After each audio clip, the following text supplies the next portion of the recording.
Good afternoon, ladies and gentlemen. It's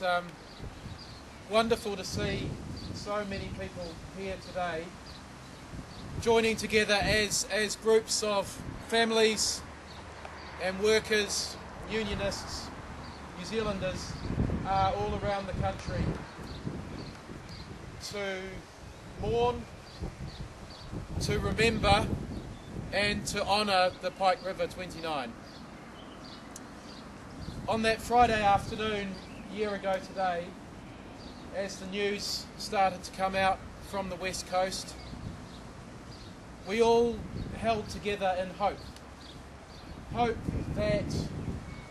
it perhaps wasn't as bad as it at first seemed. Hope that the men would be found alive, that their families wouldn't lose a father, a brother or a son, that their workmates wouldn't lose a comrade, that we wouldn't lose so many of our fellow New Zealanders in one disaster at a workplace. And we held out hope for many days, but by the Wednesday, with the second explosion, that hope turned to despair and loss, and we had to face the awful truth. Something that I think we found difficult to grapple with, because in the 21st century we don't expect our loved ones not to come home from work. It might be something that we would have expected over a century ago,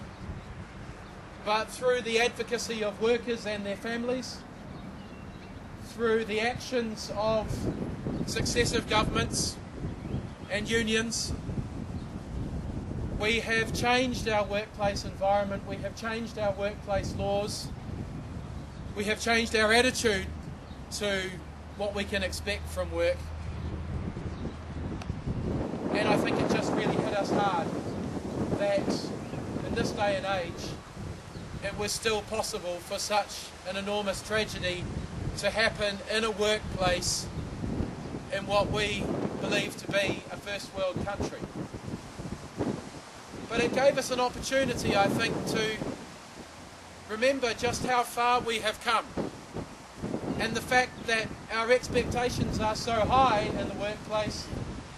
because of the actions of so many generations of workers around the world, that we have gone from a place where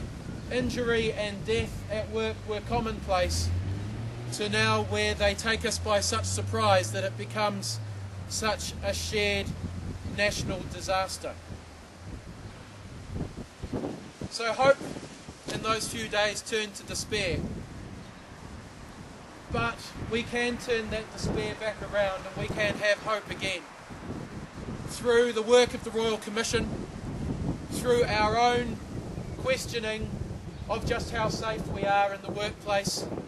of what legislative changes do need to happen to improve safety even further, through acknowledging that although we've come a long way, there is still some more work still to be done, and that we should take up the fight both inside and outside of Parliament to make sure that work is achieved. So today we can mourn those workers with our words, we can remember them with our thoughts, but we honour them with our actions.